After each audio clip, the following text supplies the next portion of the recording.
And so last night, watching Monday Night Raw, obviously, and by the way, we did the Raw recap podcast right after Raw and had a very entertaining, very feisty interview with Adam Pearce, who very, very entertaining. Check that out on WWE's YouTube channel if you get a chance. But, it all centers around, I think the whole show kind of centered around, and I like it when they do this, when they center, they start, it's almost like a 3-act scenario over the course of the show. It starts with a big segment, and then throughout the night, things evolve and change, details are planted, and then we get the big payoff at the end of the night. Just that sort of one-night micro story that becomes a step in telling a bigger story, which I think is what they're doing. But, you get the sort of fallout of CM Punk and LA Knight, who are getting along, but they're not getting along. LA Knight basically spent the entire evening going room to room, making sure that everybody knew that he was next in line for a title shot. But every single person that he went to say, I'm next in line for a title shot, went, no, I don't think so. I think I'm going to be next.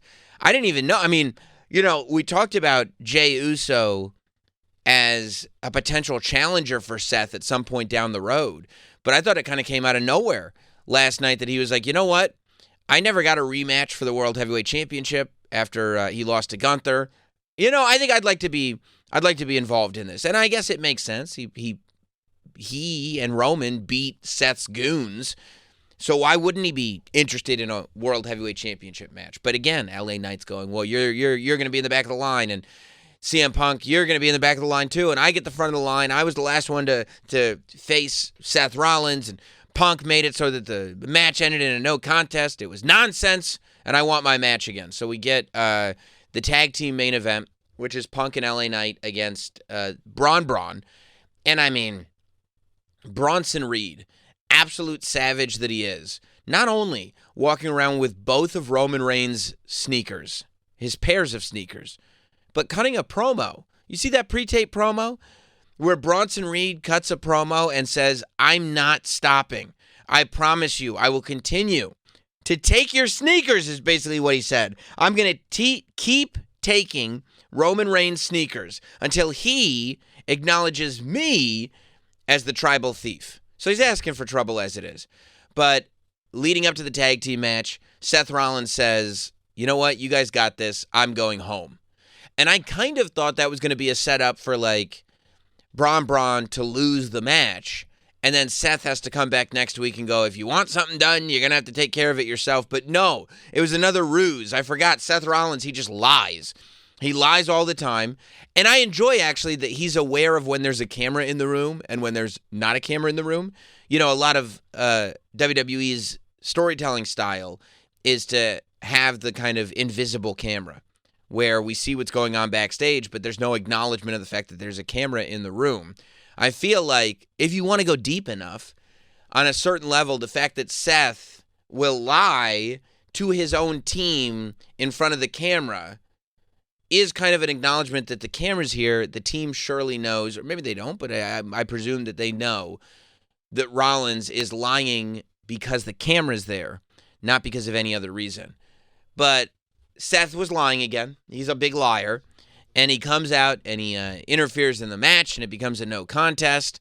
And then Jey Uso comes out to help LA Knight and CM Punk. And Adam Pearce decides to make it official. Just yesterday, we were theorizing as to what this match could be. The World Heavyweight Championship picture for Clash in Paris.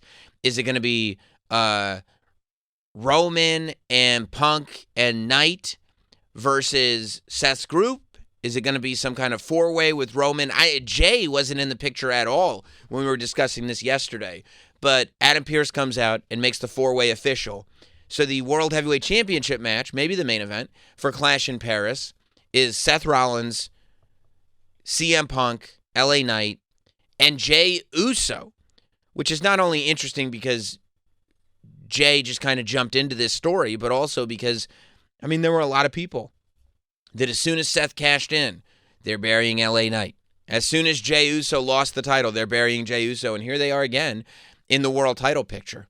But yeah, so the match is made, and then I thought they had a really nice finish on Raw because I just feel like too often the baby faces lay out the heels, or the heels might squeak one by or whatever it is. Seeing Seth and Bronson Reed and Braun Breaker completely destroy the good guys, like there was nothing anybody could do.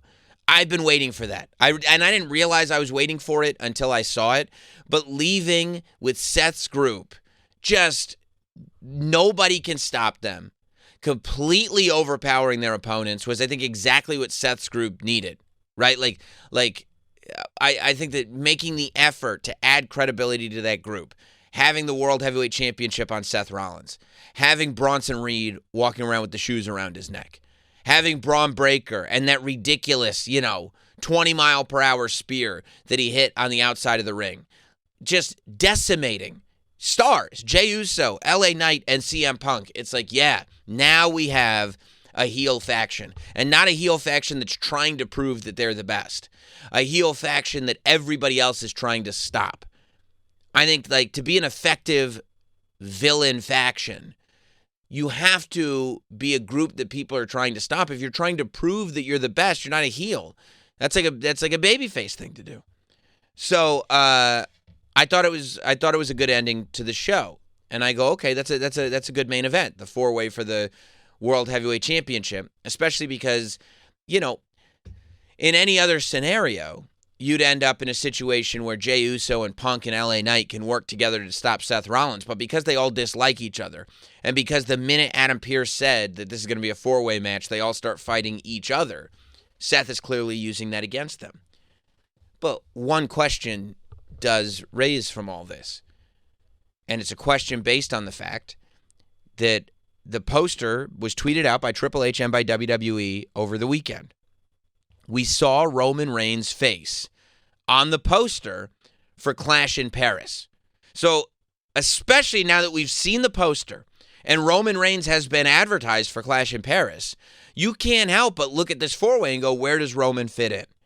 And of course, there's a chance that maybe next week Adam Pearce gets even more angry at Seth Rollins and goes, you know what, forget it.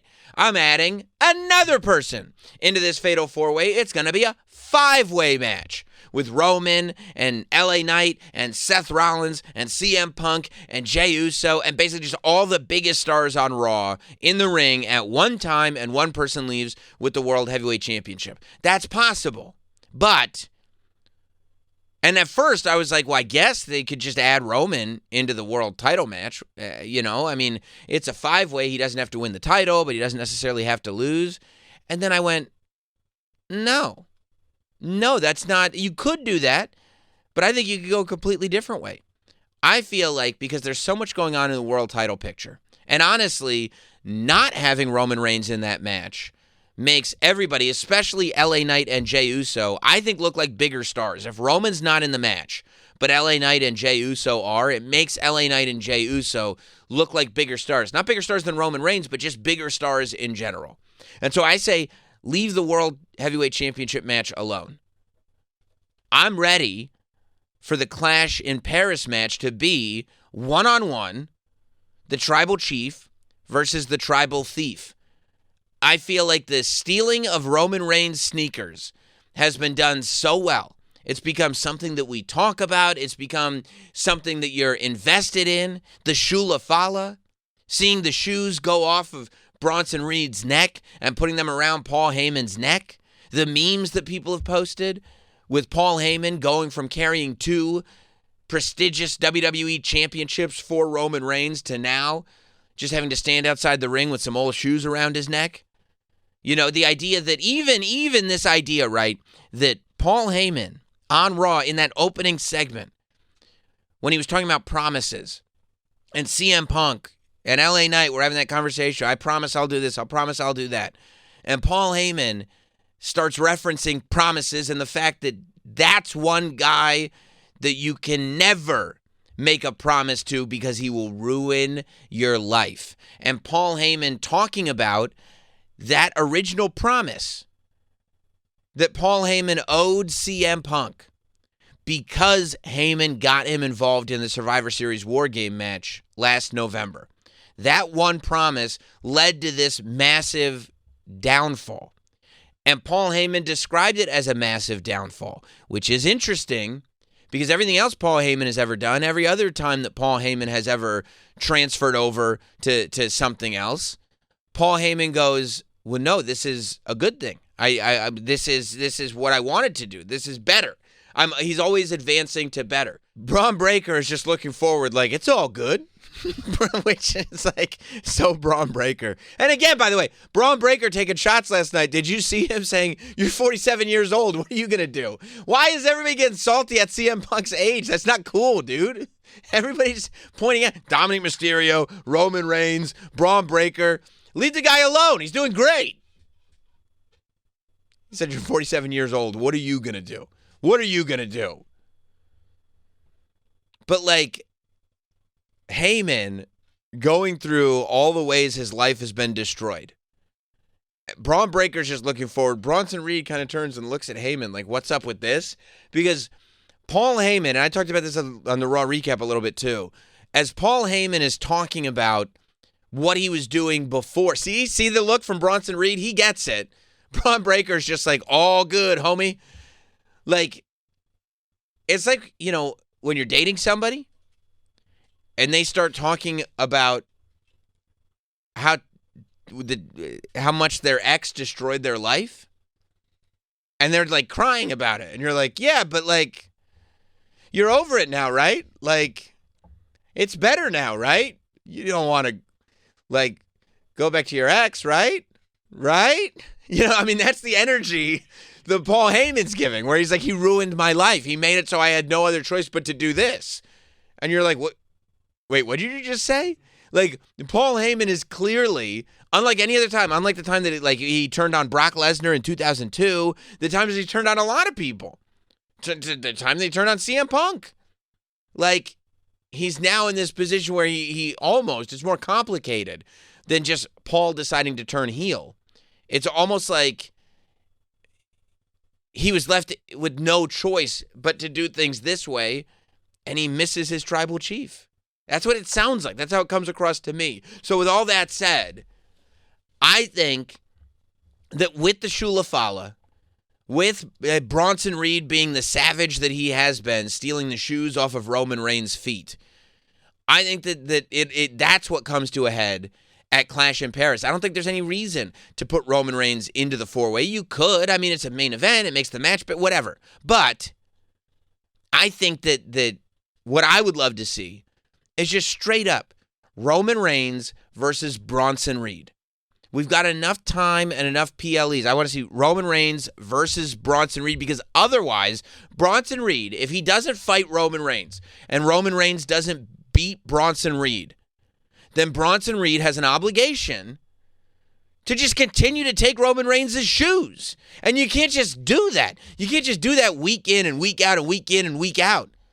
He's going to start looking like, I mean, like there's a Foot Locker hanging off of his neck. It's going to be too much. He's going to need to carry him out in boxes on like on a rolling cart. You can't keep doing it. So I think the way you put a bow on it is you have Roman Reigns versus Bronson Reed. You know, you don't have to put the shoes on the line. You know, Roman Reigns can buy new pairs of shoes, especially those shoes. Roman Reigns can buy new pairs of shoes. It's not as nice as shoes. They're fine, but they're not the really rare ones. And also, if you do Bronson Reed versus Roman Reigns at Clash in Paris, then you can work Roman Reigns up to Seth Rollins. You can have SummerSlam be when you had that tag match. Then Clash in Paris is when you have the singles match. And then whatever Roman Reigns' next PLE appearance is going to be, then you do Roman Reigns versus Braun Breaker. And you're like, oh, the matches get bigger and bigger and bigger until you get to the point, and then maybe after that there's War Games. And then coming off of War Games, the only thing left is to do Roman Reigns versus Seth Rollins. And I feel like not only will this start that train, but it will also, I mean, the shoe thing works. There's momentum to capitalize with Bronson Reed. And even if Bronson Reed's not going to beat Roman Reigns, the idea of This will be Roman Reigns' first singles match since Netflix. Will this be Roman Reigns' first singles match since Solo Sikoa and Netflix? I mean, because after that, it was the Royal Rumble, and then he went away, and then it was WrestleMania, and that was Triple Threat, and then it was the tag match at SummerSlam. So a Roman Reigns singles match is it's kind of a commodity at this point. Yes. Yeah, it is, right? Yeah. So I think that to give Bronson Reed that next Roman Reigns match, I mean, I think that that'd be great for Bronson Reed, win or lose. And it's also just great for the story, in my opinion.